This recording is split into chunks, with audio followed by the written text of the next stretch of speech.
How we doing? Thanks for joining us. I'll let Chris open it up here. All right, it's a good weekend. Look, at the end of the season, if you just go through, so we lose, Phillip Rivers retires.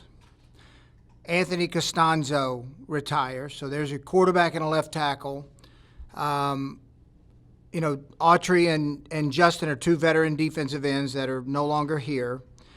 And, so we knew we had some tough work, to do. And, to be able to get Carson Wentz in a trade, to be able to draft two young defensive ends that we think have tremendous upside, we've done really good work. We've signed some offensive linemen, with Tevy, who's played a lot of games in this league. And, we'll continue to scour the market, but we knew it was going to be hard, to all the things that we needed to fill. I mean, those were big shoes that needed to be filled. And we're happy with the work that we've done, up to this point. But we still have a long way to go before the season. In terms of our picks today, I mean, I'm not going to lie to y'all. Until we made a trade in the sixth, we were itching now. It's been a long time since I've been a part of a draft where we didn't trade back sooner. But sometimes, you can't plan these drafts out. You can't plan how the board. I mean, you can set your board up to fill your needs, but I'm just telling you, you end up taking a player that's not as good as the one you passed up. So we want to always make sure we take good players, even if we have other players at the position. And, it might be a year before they play, but they'll get on the field and they'll be good players for us. And that's kind of what happened today. When we got into the fourth round and we took Kylan Granson, who we really like. He was at the Senior Bowl. He's an athletic F that can play some fullback. He adds a speed element, in the room that I think is going to really help us offensively, especially on third down. Then we turn around and we take some depth at safety with Sean Davis, who plays the way we want to play. He's aggressive. He's tough. He's got good ball skills. And then we flip and we take Sam Ehlinger. And Sam will get a chance to compete, to make the roster, and he'll compete with, our two other young quarterbacks that we have. I mean, the one thing I'll tell you about Sam, the guy he's got whatever it is, he has it. He's been highly productive at Texas, and he's won a lot of games as a starting quarterback. And he's been a heck of a college football player, and we think he's got a good chance to be a good pro player. We took a kid out of Charleston, and Mike is a big target who needs some developmental work, but he's got a really unique skill set at wideout. And then I told y'all there was some depth in the draft at offensive line. We take Will Fries in the seventh round, and look, Will started 40 games at Penn State. He's got a lot of versatility. He can play guard and tackle, which is important. So we're excited. We're excited about all the guys we drafted today, and our guys are still currently down working on undrafted free agents right now. So we're excited and we're ready to go. All right, fire away. Bob Kravitz for Chris.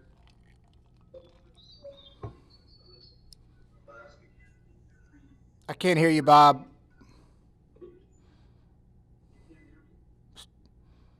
Still can't hear you. All right, let's try Mike Chappell for Chris. We'll come back to you, Bob.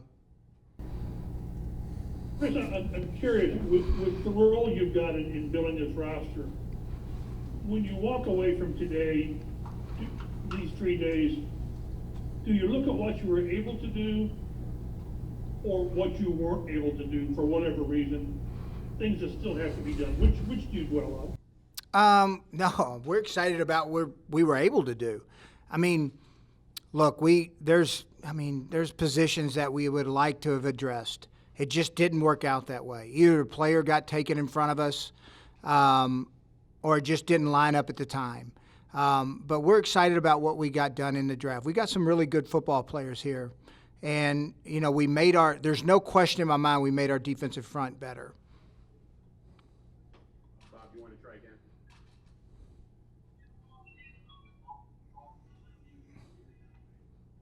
You're still all jacked up, Bob. That's okay.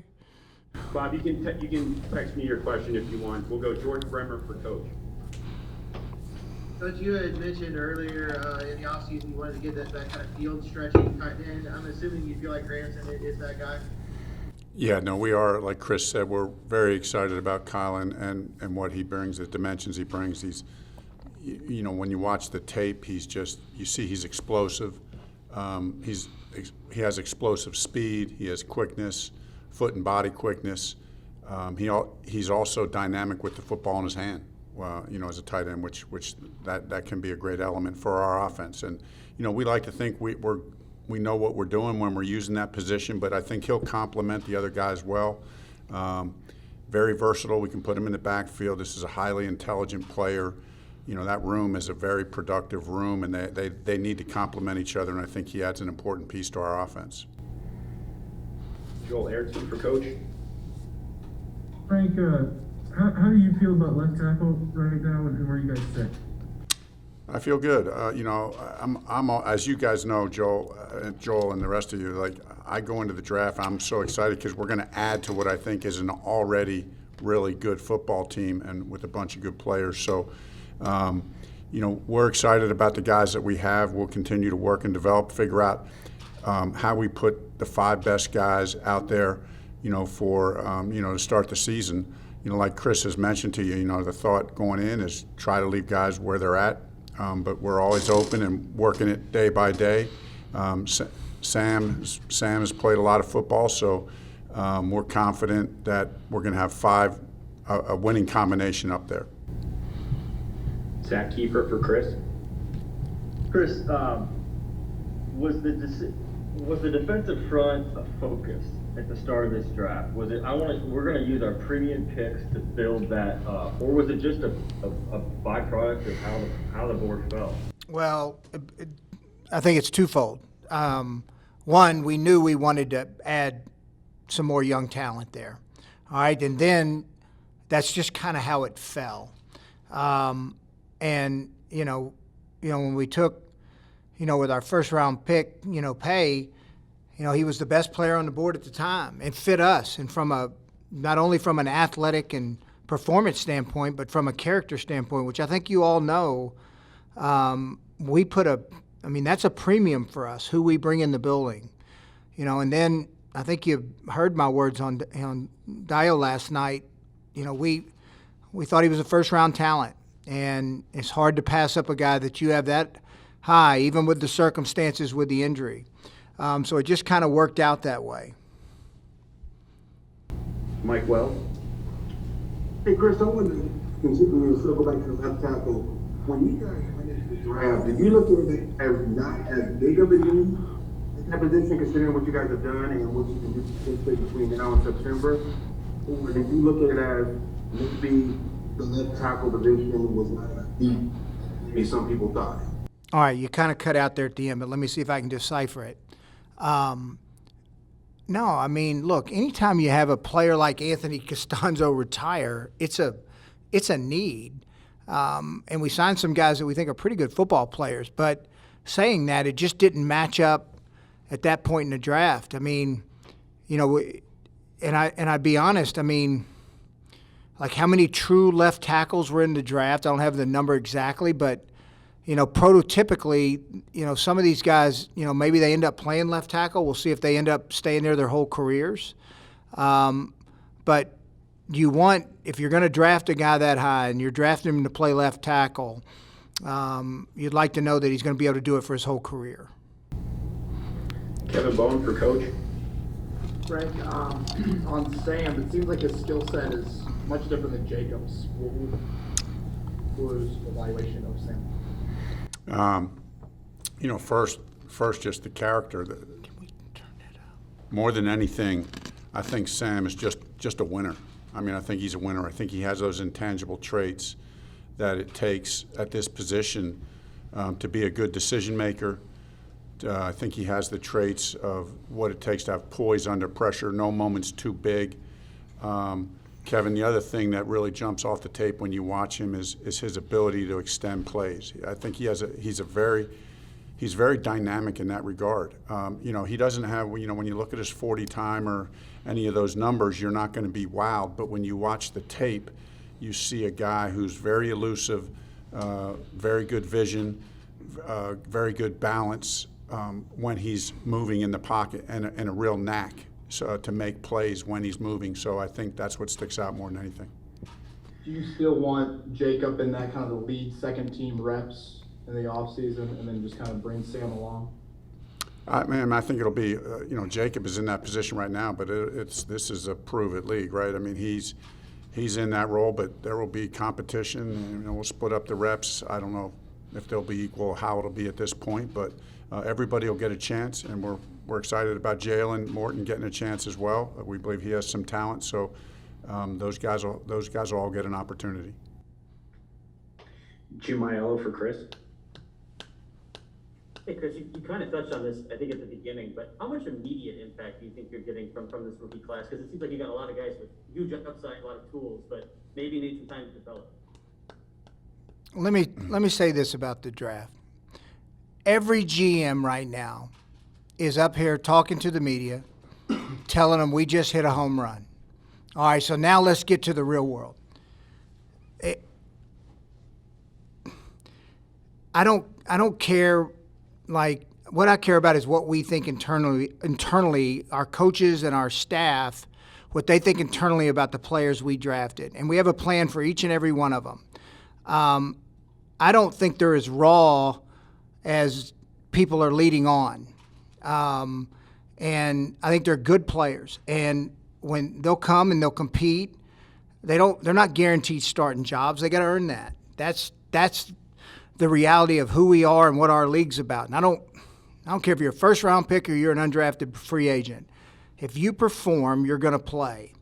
So we don't – I mean, look, do we expect these guys to come in and play, pretty significant roles? Absolutely you do, but it doesn't always work out that way. So they'll come in, they'll work, and they'll earn their time. Look, we got some other kids here that are pretty talented too now. I mean, it's not like we just had an empty cupboard like everybody made it out to be. I mean, Taekwon Lewis is coming on. Teray is very talented. Muhammad has played a lot of football here. Rochelle had played good football, with the Chargers. Banagoo has a lot of talent. This is what you want. You want to create competition at positions for guys to play. And that's, like, I always laugh this time of year because they'll come out with draft grades and everybody will make, all these assumptions of what, how it's going to end up. But none of us know the story of how it's going to go.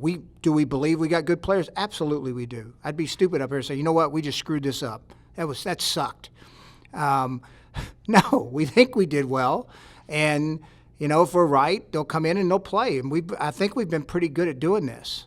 I think that's where the character really matters. Like, players that have the right makeup that we're looking for, we know they're going to hit their ceilings at some point, because they're going to work, they're going to fail at some point, and then they're going to be able to dig themselves out of the hole just because of their makeup.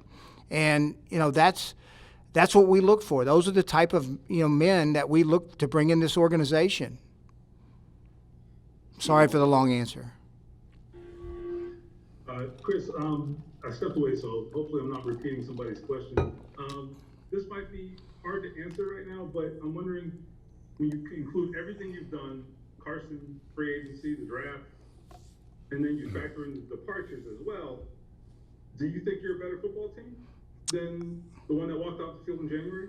Well, every year's a new year. Every year you got to prove it.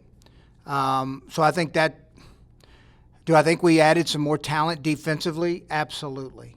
I think I've said it numerous times here. Like, it wasn't going to be easy to replace Anthony Costanzo. He was a really good player. We think the world of Carson Wentz. So we think we have a very good football team. Now we got to go prove it. What I think doesn't really matter because I mean, I can sit here and tell you, hey, we're a no-doubt Super Bowl team, but that's not reality until you go out and you practice and you play and you get better and you lose a game that everybody thought you should win, and then you got to go through the process, and then we judge it, and always judge it at the end of the season, not in March, not in April, not in September. I judge it at the end of the season. So I guess we'll see. I know that's kind of dancing around the question, but that's kind of the world we live in. All right, we'll do 2 more. Dave Griffiths. Hey, Chris. I was just trying to learn a little bit about some of these guys today, but about Sean Davis, one of the things that pops up on a lot of different analysts is he's physical, like really able to stick his nose in and make a hit here and there. And I was thinking, like, you pair him with guys like Quindy and Dio yesterday, physical guys, not necessarily big speed rushers, although I'm sure that's a strength. But I guess, did you have a specific goal to add some physicality to your defense through this draft, or is that just something that happened? I think you can just look from the players we've taken, throughout our tenure here, that there's a certain athletic quality that they're all going to have. Like, I mean, I know Pay's not a speed rusher. I mean, he only ran 4.57, and he just happens to have power too. And then Dio can run also. And Davis unfortunately pulled his hamstring running a 40, but we think he's got good speed. But look, to play defense, you got to hit. I mean, it's a physical freaking game. And, we think we added, 3 more players that kind of, fit how our other guys play on defense. All right, last question, Mike Chappell. Yeah, Chris, I'm just curious, moving forward with the uncertainty of the offseason, rookie minicamp in 2 weeks, I assume? Next week, right? Yeah. Yeah, we're going to have ours next weekend. Is it mandatory? We're into that voluntary area. I mean, do you expect these guys to be here? Yes, rookies will be here.